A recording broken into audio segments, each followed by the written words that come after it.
the Jamir Smith Show podcast. We are so excited to be a part of the African American Network, y'all. And again, they have a local feel with a global reach. So make sure you check us out. And again, as we always say, stay creative. Now let's check out the next episode. Because I didn't have that number for so long, but I hadn't lived in Atlanta for like 6, almost 7 years. I was about to say, listen, I moved from Atlanta, but listen, Rio, guess what? What's happening? You already being recorded. We already live, brother. That's what we do. Listen, y'all already here. We have an amazing, creative, visionary, a master artist, a body painter, the digital visionary, the creative. Rio Soraya, the Imperial, is in the building. First of all, Rio. Yes, sir. How you doing? Oh, man, I am unstressed,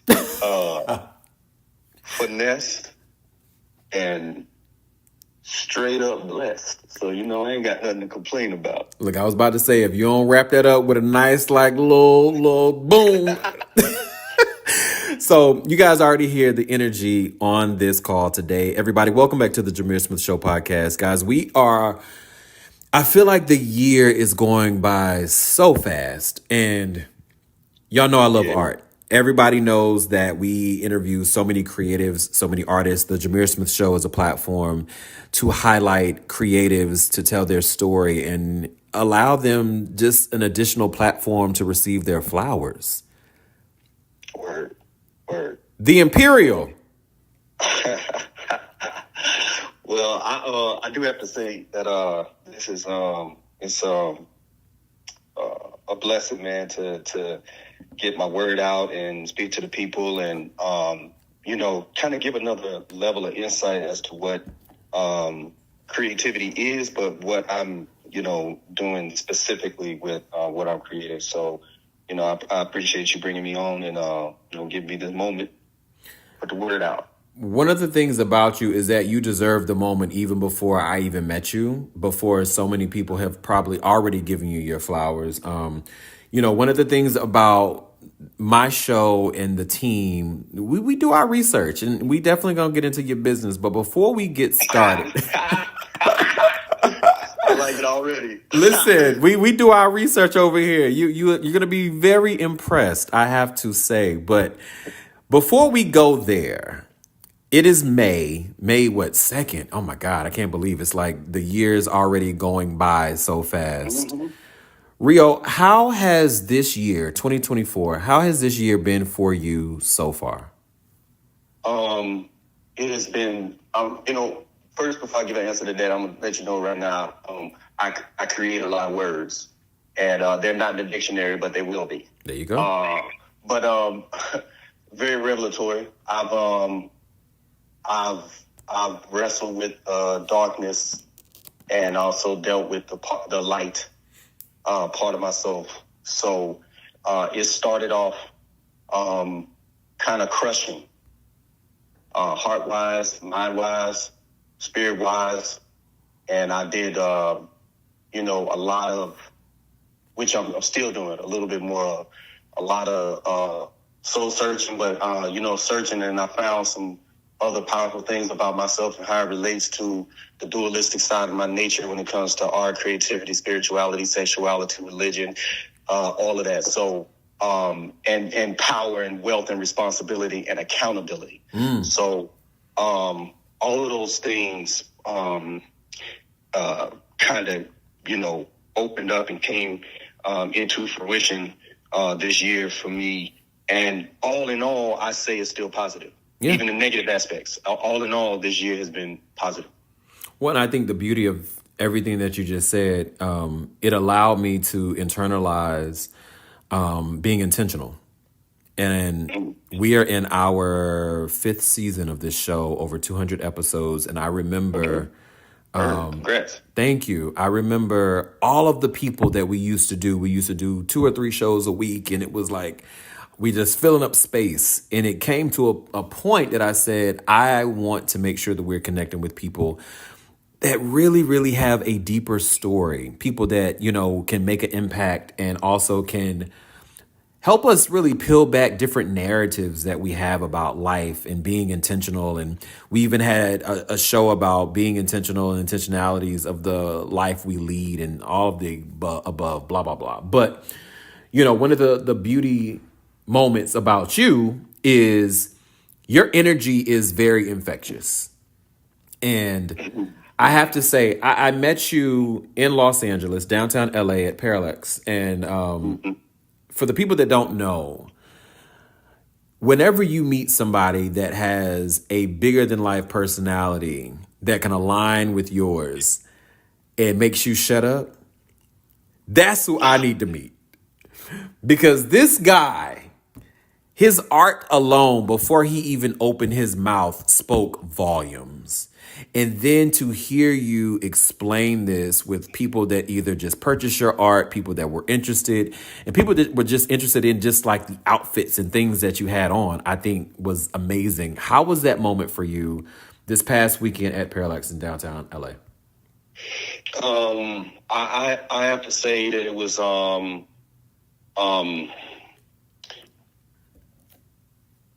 sometimes I get a loss of words, but it was a very powerful moment. But I had these moments where I kind of like black out between the physical and the spiritual, like back and forth. You know what I'm saying? So when everything was happening and I was talking with the people, I'm always aware of my surroundings, but the older I get, the closer I'm getting to the spiritual part of the spiritual part of myself. And it was kind of like watching. I was so marveled at what was happening that I don't necessarily have time to have an emotion for what's taking place. It's like I'm a spectator of my own moment. I'm watching myself from the outside, like watching everything happen. So I didn't even really have time to really take in all of what happened being at the art show. But I will say that at best, I was very pleased with the fact that people were coming through and asking questions and wanting to know about the art. Because I always have flashbacks about the times when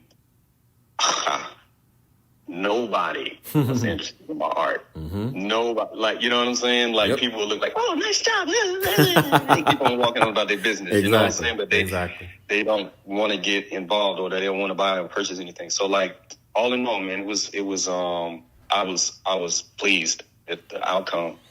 So on our show, we normally start from the beginning. We like to go back. We like to go back and really understand, who is Rio? We like to peel back those layers, right?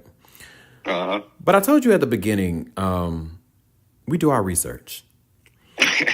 So before we go back, before we talk about this upbringing, before we talk about the creative moments that you have evolved to, I want to talk about 2020. You created a series. And I want to talk about something that you said. It was a 3D virtual experience. And your words, a lot of my art is inspired and powered by music. I can feel and see the spiritual influences behind music, vibration, and sound. And this series is my interpretation of what those sounds look like. Talk to me about that moment. Well, first, I don't think that people take into consideration that all things are spiritual. Every single solitary thing in the absolute infinite universe is spiritual, and it has either some form of spirit or some form of soul to it. I have, since I was 8 years old, I've been having dreams, and in these dreams are some would call creatures and angels and maybe even demons and devils and all these different types of things. And at the time, all I could do was draw it out. Now, as I started getting older and experiencing a lot of other different things in life and become a full-grown man and having to deal with his, own situations and experiences, I've had a lot of spiritual encounters and way too many to even explain right now, but music specifically, and my mother can tell this aspect of the story a little bit better, but I'll go off memory. But she was like, when she was pregnant with me and I was, raised in the church, when she was pregnant with me, she said the church would be playing music. And if it was like fast, like pace music, she said, like, I would be moving around in the womb. She was like, what in the world is going on? Like, it's like a bolt of lightning inside of my womb. And she said, whenever the music was slow, she could feel me just like move, like slowing down or not moving at all, almost like sleep. And so now when I create art and I hear music, man, it's like I feel it more than I see it. But you know how a feeling can give you a memory, and Absolutely. A memory gives you image. Yep. That's exactly what's happening when I hear music and hear cadence and rhyme styles and patterns and all of that. Like, I can see the spiritual entity that influences that, and I draw it out. That's the best way I can explain it. No, I mean, listen, and I think that's the beauty of the creative mind, is that I created this show because there are people like you, like me, that are full creatives from beginning to end, that believe that there is a higher power of whatever power that people believe in, but then also being able to put those creative powers onto paper, onto wax, onto the internet. And there's stories to be told because there's so many other people that align with you. Rio, in 2009, yeah. You started body painting. Man, You started, I like this. Listen, we do our homework. Now I told like you. this. 2009, you started body painting because, somebody asked you to do it very random. And you had never, ever painted before, as far as, let's just say, a body prior to, whoever asking you to paint. Mm-hmm. Before that, you had started just kind of doing clothes and murals and shoes.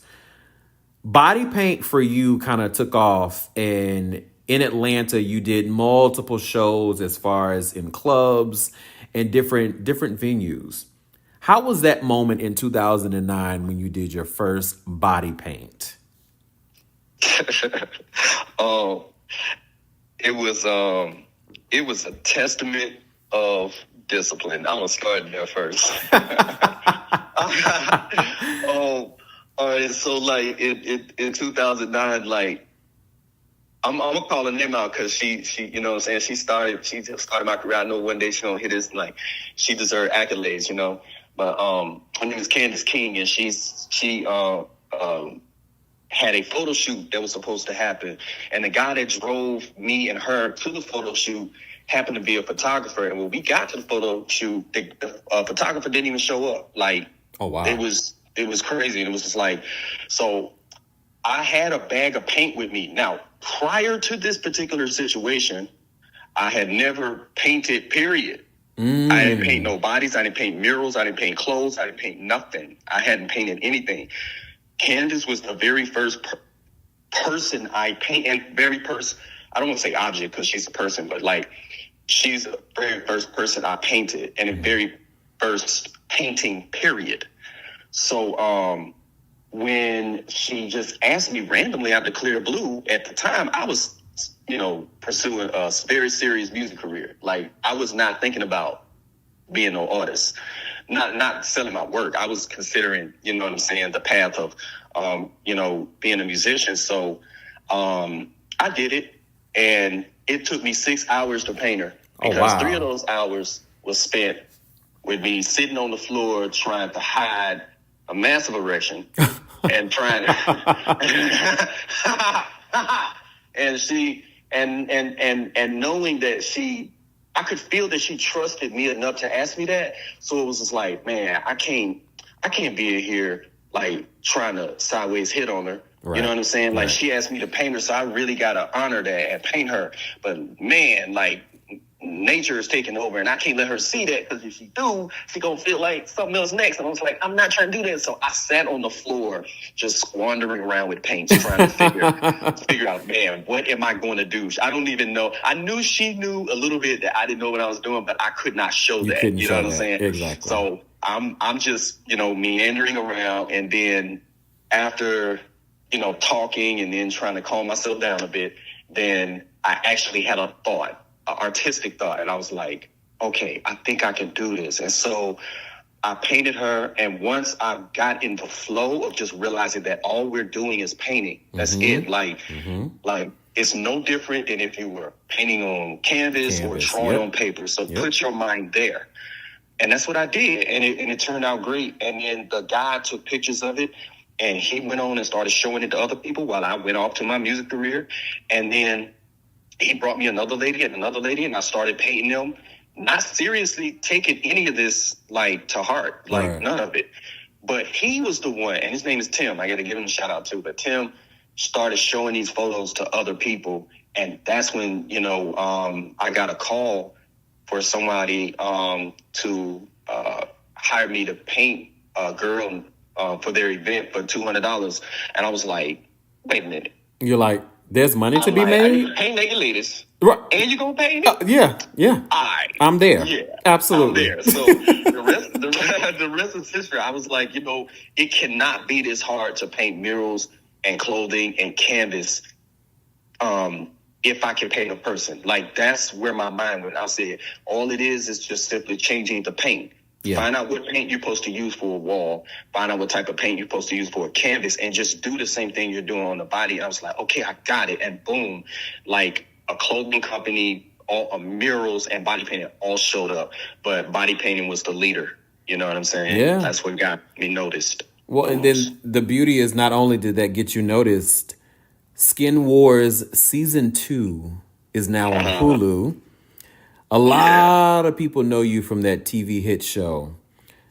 When you think about that moment, you've tried to coin yourself as body art and VR is what really sets you apart from others, which is really your supernatural imagination.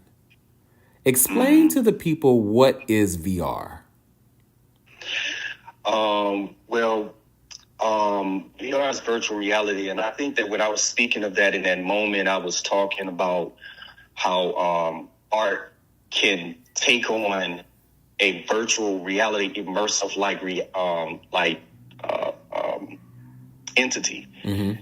And I also was explaining it to say that my imagination, like the way I come up with ideas and the way it hits me, is like virtual reality. Okay. Because because once again, going back to the dreams, these dreams started off in the way that most people would have a dream. But then as I got older, my dreams started becoming a lot more immersive, and they become a lot more vivid, and they actually affect my body. Like, I've had dreams where, I've had dreams where I almost bit my tongue off. I've had dreams where my skin like prickled up everywhere. I've had dreams where I was sweating real bad. I've had dreams where my body hurts when I come out of it. I've had dreams where I've been so into it that I'm disoriented when I wake up. Like, I don't know where I am. Wow. And it takes a second to remember. I'm like, oh snap, I'm not in that world I was just in. I'm here, like in this room, in downtown, LA. You know what I'm saying? So like, my imagination is my superpower, and my art is my gift from the Almighty. And when I put those two together, that's what, creates these art pieces that have these many, many levels. Because believe me, sir, it is a unveiling even to me. Like, when I first started painting something, it's like, in my mind, I just say, I want it to be effective. Yeah. I want it to mean something. I want I wanted to stretch through the years of time. Like I'm saying, I am rehearsing that in my mind before I start painting on the canvas. And then as I continue to paint it, the message will come out, the words will come out, the look of the spirits will come out. And I start going in a whirlwind. I start painting it as fast as I can. That's, you know what I'm saying? That's why none of my pieces are more than 3 days for me to finish. Wow. Because I gotta get it out. It's like, it's here. The whole image is here. And if I don't put it down right now, I know myself. I know I'm gonna get distracted. I'm gonna go find something else to do. I'm gonna come back to it and then, So I stay with it until it is done. And I don't care if it takes 18 hours. I've painted 18 hours a day, 3 days in a row before. And food don't mean nothing to me. Water don't mean nothing. None of it. Nothing means anything to me until the job is done. You know, so go ahead. No, I was ending it. So, that's really kind of really what I meant by this expression of, the supernatural imagination, and then just the VR aspect of, my art. Well, and I was literally about to say, thank you for that breakdown, because so many people have been trying to align your work and understanding of the supernatural, because a lot of it really aligns with the work that you've created, which is amazing.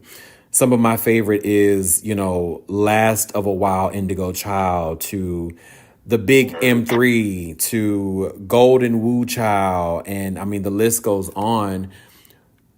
Besides you dancing in your amazing mother's stomach, who or what has been some of the strongest influences you have had growing up? Oh man, it's a long list. I'll start with my father first. My father and my mother, they were the strongest influences first. My father, more so by his presence. Like, my father's presence was like, to me, it was like majestic and dominating. You know what I'm saying? When he was somewhere, he owned that space. Like, he was a pastor, he was a preacher. So like, when my father spoke, people listened.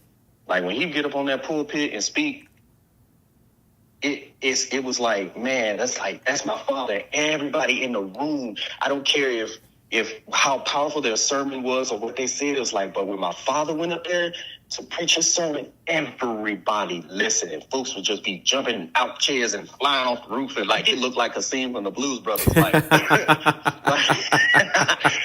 it was dynamic, you know what I'm saying? And it was just like, that was very influential to me. Okay.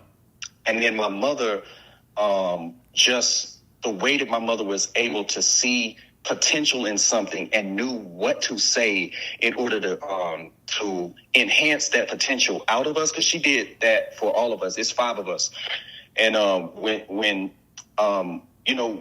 you're a parent and you see a child doing something, the first 2 things that come to your mind is either they're gonna be real talented, or with what they're doing, or you getting on my nerves. Exactly. You're making a lot of noise. Exactly. Drawing on stuff. So so I see my mother that sometimes we would get on her nerves, but when she saw us doing certain things, she was like, okay, because I used to destroy my toys. Like, I would take all my toys apart and put it back together with something else. And I was doing that at 3 years old, and she was like, but when I saw my father's art, and she saw that I would cry because I couldn't paint like that or draw like that, she was like, that's it. And that's what she started nurturing. She nurtured the artistic aspect of me. Now, after that, I would have to say it was, long list. So, Jimi Hendrix, Screaming Jay Hawkins, Robert Crumb, Simon Beasley, Todd McFarlane,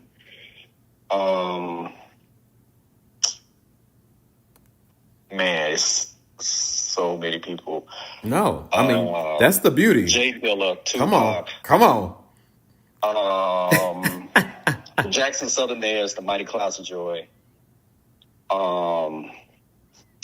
Mm-hmm. Outkast. Outkast. Like, I got a story just from that in itself. Like, Um,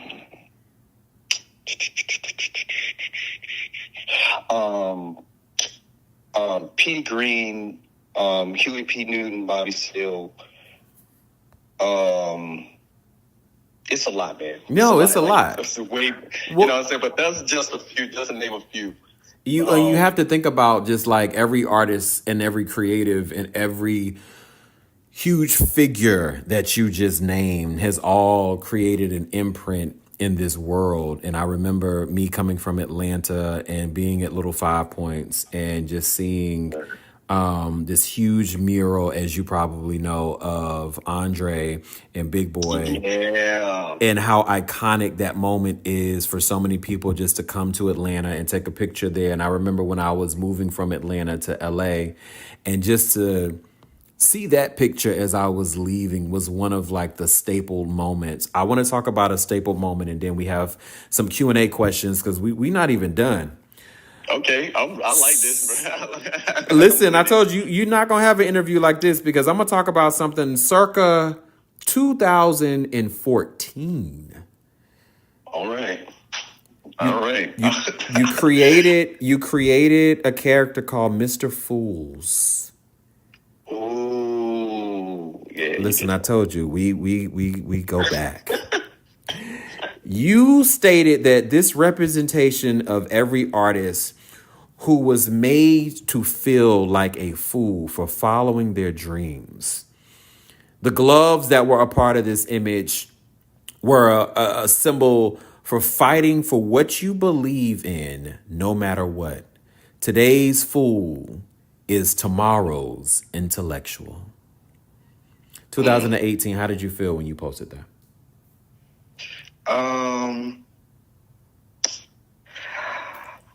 I felt, even to this day, I don't hardly ever really feel completely understood, but I'm actually okay with that now. Same. Like back then, it used to, back then it used to bother me, you know, a lot, because I was like, I think to myself, I say, is what I'm doing, isn't what I'm doing obvious? You know, like, isn't the art enough to let people see where my heart is at? Like, isn't it enough to get people to understand, you know, the message of really what I'm trying to say? And it's not. Yeah. And people don't always understand. And then another thing is too, is like when you are a visionary and you see something way ahead of time, like I've had certain ideas that I hear people talk about now that I'm like, I'm not impressed, or am I surprised? Because I was like, I talked about this in 2001 when everybody was like, real units, you know what I'm saying? It's like, and then when I go further back, and I was just talking about, I was talking about wireless headphones and like how all of this works into like a whole sci-fi story back in 1997. Like, wow. And there's certain virtual reality ideas that I want to create. I've seen people do it now, and it took this long for technology to catch up to some of the ideas that I want to create that I now can actually actively create. But like 20 years ago, none of this stuff was around. So like I had to kind of like sit in the misery of like these ideas and not having the tools yet to put them out. So when I put that character out, I thought about the fact that, and I want everybody to hear me when I say this, Martin Luther King has a mugshot. Yeah. Now I'm going to make sense of what I just said. He has a mugshot. That means in his day, he was a criminal.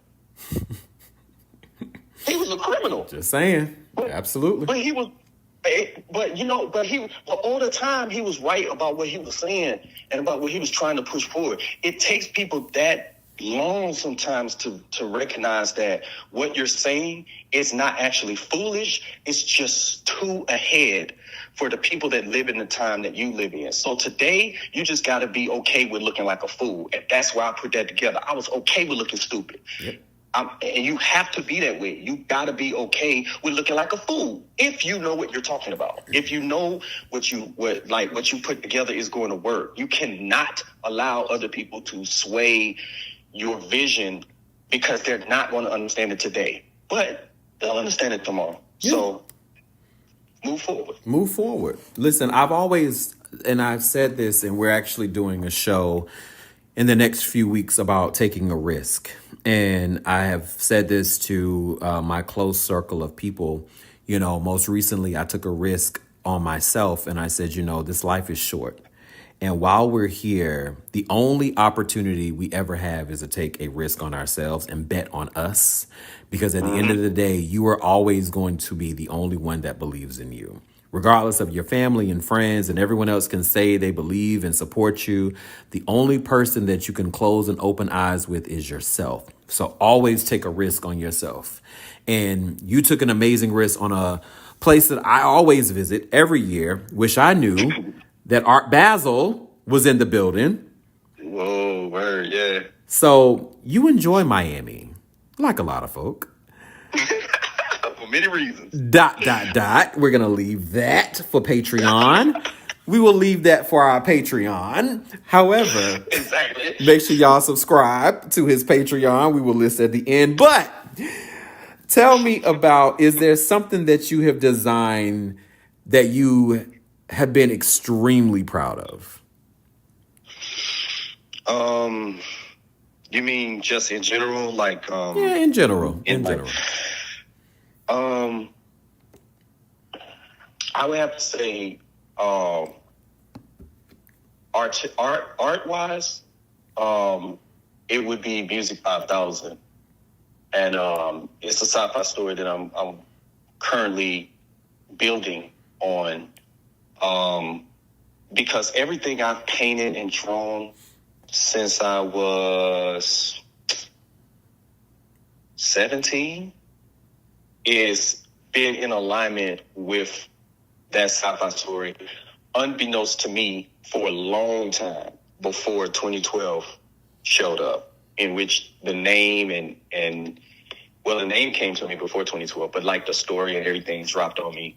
So I would say that, yeah, I would say artistically it would be Music 5000. Well, for me, I can say Clairvoyant Pictures was something big. You think?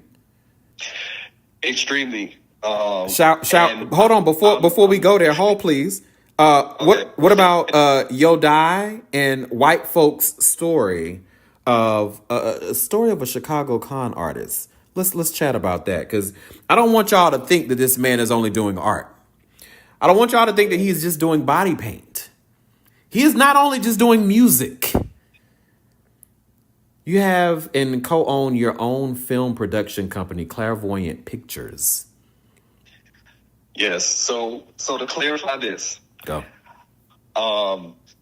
My brother, the great Gideon P. Zara, is the owner and creator of Clairvoyant Pictures and Entertainment, and I am the co-owner. He has masterminded all of those pictures that you just spoke of, White Folks the Movie, and the other one is Yodi. And Look, I'm all black. Yo Die. Look, Yodi. right, Yodi. Yo Die. So Atlanta. Atlanta. I love it. I'm sorry, but go ahead. And since we're on the subject, like it just goes to show like how and I will also say that in all of those films I did the special effects for the film when it came to doing any of bullet wounds and gore and stuff like that, alongside another brother named Asylum Clown, who did a lot of special effects, makeup and stuff for White Folks, like some dynamic work. Wow. And the thing is that me and Gideon, who is my biological brother, like when we were younger, he was the writer of the comic books that we would make when I was 6 years old and he was like 4. Wow. Wow. And then when we got older, like, just a tad older, he was going to 3rd grade, and I think I was at 5th or 6th grade at the time. And we had our own comic book like company, And we were selling comic books for $1 and bringing home money. And our parents were looking at us, where y'all getting this money from? Because like he was writing the stories and I was drawing the characters for it. So like it's like now that we full grown, it's amazing because like he is a director. Those films are on Amazon, Netflix, Tubi. Wow. Like he has like his stuff stretched out, and he's allowed me to be a part of his projects in that way because, you know, that's the type of synergy we got. You know what I'm saying? Like, ever since kids, he wrote it, he drew too, but he mainly wrote the stories, and I would draw the characters to the stories. And when we're doing that now, where he writes the stories, comes up with the characters, and I will help do the artistic integrity or the artistic interpretation, of those characters for him in those films. So I can't take that accolade right there, y'all. I got to get it to Gideon Piece of Rock because he's a freaking mastermind. And he's dope as shit. And oh, my bad, I don't know. Listen, we've already talked about a hard on, and we talked about, you know, it is what it is. Look, at this point, we are already in the show. A huge shout out to Gideon. Listen, I want to get into some Q&A. At this point, we already knew what this episode was going to be. It was going to be my XXX show. We have never had an XXX show before. And listen, like we said, we're going to get in your business. I appreciate you. Look, we ain't even gotten to his Miami trip, y'all. We're going to keep that on the wraps. So listen, I want to get into some Q&A. First question, okay. It comes from Christian. Christian is actually out of Chicago. All right, Chi-Town, Chi-City, Southside, 67, South Blackstone, 79, South Michigan. I had to shout my spot out, too. You know what I'm saying? This is why we love black people. Listen, so the first question is from Christian. How has your family reacted to you being a body painter? My father asked me, he said, what is body painting? And I told him what it was, and I heard a long pause for a moment, and then he was like, okay. Yeah. All right. That's about as much as it got from my father.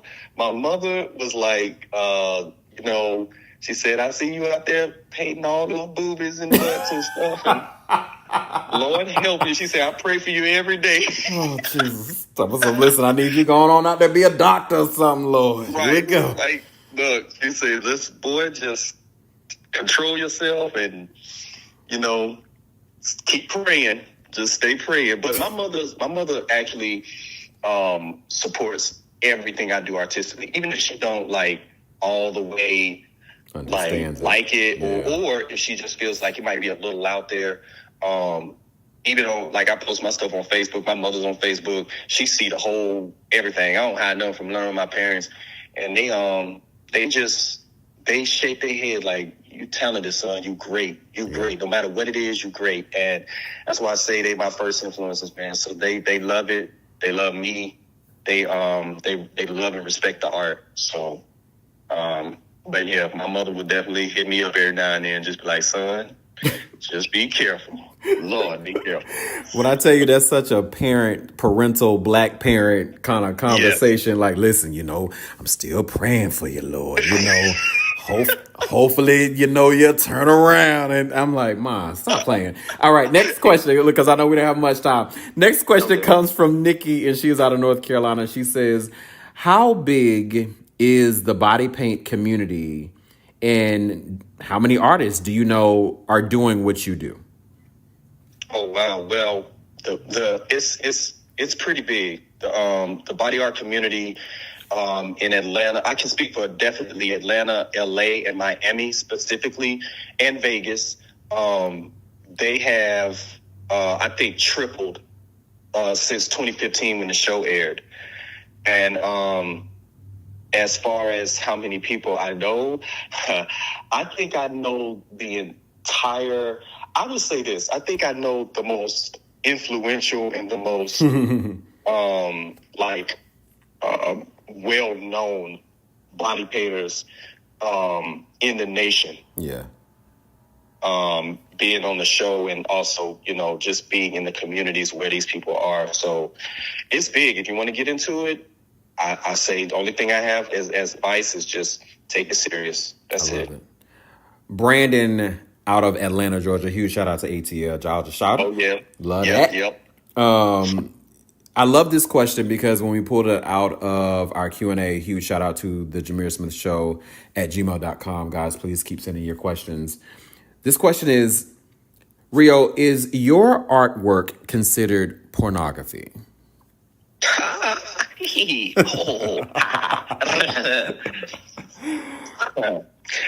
You know what? To some, maybe. To me, absolutely not. Nope. It is the celebration of the body. That is exactly what my artwork is. There is no artwork of me painting people and then, them sucking on each other and doing a whole bunch of porn, like sexual stuff to each other. Maybe implied sexual, but sex is not the same as porno at all. And if you do not know the difference between that, I do not have time to discuss it on this show right now. But just continue to keep watching because I will put stuff. I will really go into explanation about certain things like this on my gram, on my IG page, and other pages that I promote my stuff on. So to me, no, it's my art is the celebration of the body, male, female, and the joining of that. So, nope. Two last parts of our show, especially with you, because this is going to be fun. We're going to do a quick, first answer, very short, that comes to your mind. And our last piece is going to be something that you've probably never, ever, ever done before, which is going to be super dope. So, again, really quick, fire questions. First question is this. What is the meaning of your artwork?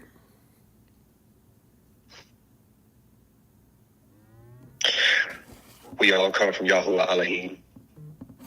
Next question. Are you glad that you became a full-time artist? Yes, Lord. Oh, Lord. Yes, because working for other people sucks. No comment. Does it get lonely painting all day? Say that again. That's okay. Does it get lonely painting all day? Oh, I'm forever alone. That's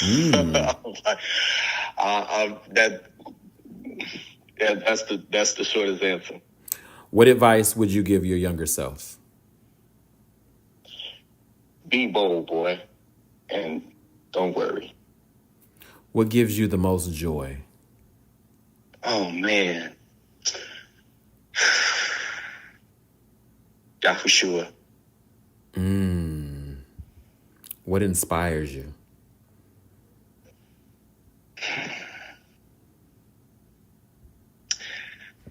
GMW. Well, YMW.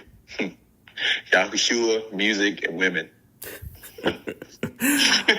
Last flash question is, what does vulnerability mean to you? Peace with not being able to control everything. Whew, Lord, because I swear I'm out here trying to control every moment. And I need to sit down and stop playing. Last year, we recurated our last piece of our show called the Wellness Piece. And it was kind of like a check-in. It was that moment that allowed you to really think deep about who you are as a person. And we were able to curate just a few questions as we get ready to wrap our show, especially for you. Okay.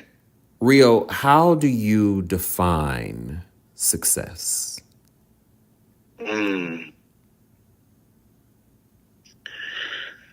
How do I define success?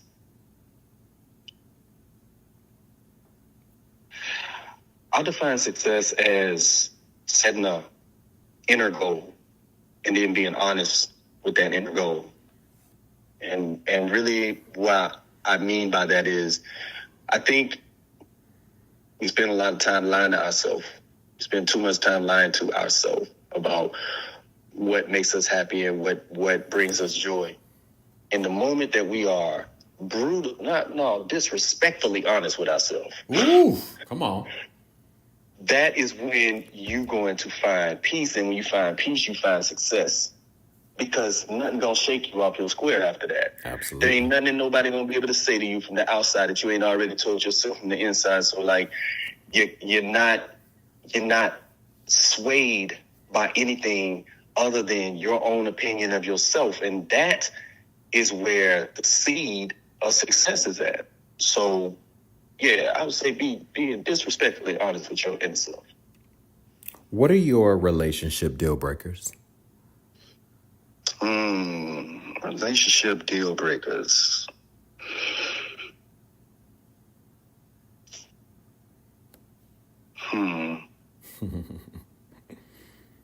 I would say I had a whole lot of words, but I be trying to simplify it. Jealousy and closet envy. Oof. Because I can feel closeted envy. Oof, that's a big one.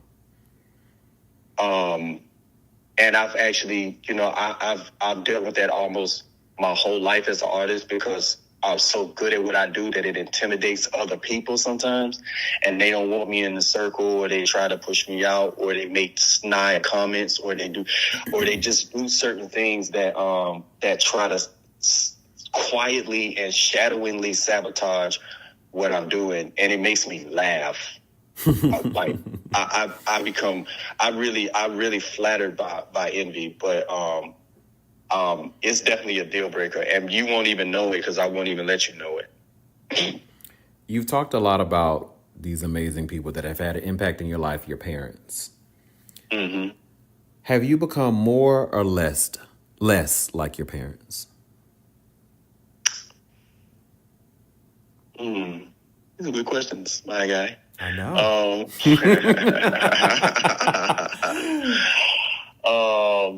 I think that I've become more. If I had to just simplify either between less and more like that, just like either less or more, I would have to say more. My parents weren't perfect in any shape, fashion, or form, but you know what they were? They were honest. They were true heart people. They were good. They are good heart people because they're both still alive. Mm-hmm. And I've always seen them give everything they had to everybody else in communities, other people's children, the whole nine. So I'm a lot like that because I'll give a whole lot to people. So I would say that I'm more like my parents. Rio, when is the last time you cried?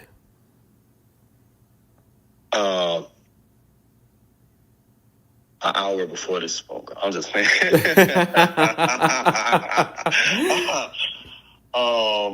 The last time I cried, New Year's. Yeah. Not gonna ask why. Love that.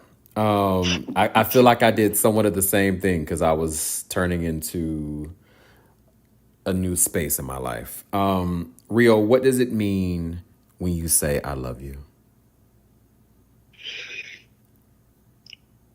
It means that every single solitary fiber of my existence and parallel existence on the other side of the spiritual plane belongs to you.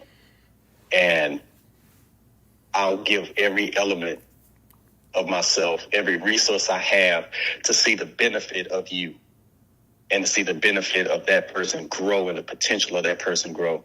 Because I know it'll be reciprocated either by that person or by the Almighty. So that's what it means.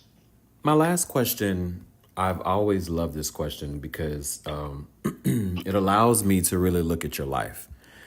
You had the opportunity to dance in your mother's stomach before she even knew the creative that was coming out. She already knew exactly who you were. Your dad was able to accept you just for the man that you have become and the man that you will be able to bless the world with.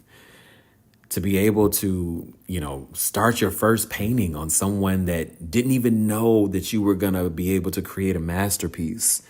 then to be able to comb through this world from television to music to movies and collaborating with some dope people that you've grown up with, and then to also be able to give you an opportunity to still be able to show your amazing work. You have been able to showcase your fantastic footprints in a lot of different galleries, a lot of different virtual spaces, and so many people have seen your work, Rio. What do you want your legacy to be?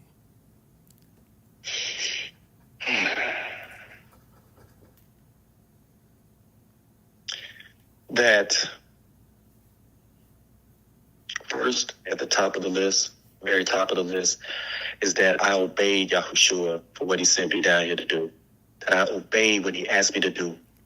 That when I was scared, I still did it. And when I was alone, I still did it. That when I cried a lot, I still did it. And when I was frightened, I still did it. The second thing is that to raise the vibration of this so-called Black people in this country's culture, because we are the highest dynamic of any other being that has ever existed on this planet and beyond. And the art that I leave behind will be a testament to the greatness that this generation and the next and the next and the next will step into as to how to walk, how to think, how to eat, how to dress, how to pray. It'll be a whole new refinement into everything that we have been doing in this country and in this world since the beginning of time. And a legacy that I want to leave behind is that the art that I have created completely shatters the falsehoods in religion, in sex, in gender, in thought, in music, and everything else that Black people have suffered in this country under the guise and the illusion of what our oppressors created as the image for us. My images will shatter the images of white Jesus and white icons that were the lies and the oppression and the burden of the identity of so-called Black people in this country. That's what I want it to be. You have a phenomenal story. And, the moment I met you, I remember reposting just you not even knowing how you impacted just people with the story, with the moments, and just with your laughter. I want to thank you for just your footprint in this world. And thank you for being on our show. Do you have any last words, any last things you want to leave any of your new followers, listeners, people that are going to subscribe to that Patreon and their eyes going to get big? Any last words that you have for any of your new listeners? To everyone listening, I want to say a big, powerful, and great thank you to all of y'all. Let your souls and minds and ears and spirit just be 100% blessed in anything that you are doing in this life. You're a champion, whoever you are. You're great, whoever you are. You're powerful, whoever you are. Anybody ever told you anything less than that, then that is not your friend. The last is Rio Sarah. I'm going to just spell it RIOSIRAH. And on Instagram, you can find me under that name. Patreon, you can find me under that name. Follow me, I'll follow you back. And know that, it's 100% nothing but love for people who I've never met. But I love you because that's a part of my mission of being here on the planet. So it's easy for me to do. I love and I care for everyone. And I appreciate all of y'all. That's it. Rio Sarah, I appreciate you. Master artist, body painter, digital visionary, all around badass. I want to thank you for just your footprint, as we said previous, and thank you for the new events and moments you have going on. Make sure you guys buy some tickets and support, buy some art. And again, as he said on Instagram, it is RIO.SIRAH. And make sure you Yes. just check out some of his amazing work on Patreon. You can check it out and buy some art, get some canvases. And I just want to thank you. I want to thank you again for all that you do. Everyone, as we say at the end of the show, thank you so much for all of your love. Stay positive, but stay creative. Until next time, thank you for tuning in to the Jamir Smith Show podcast.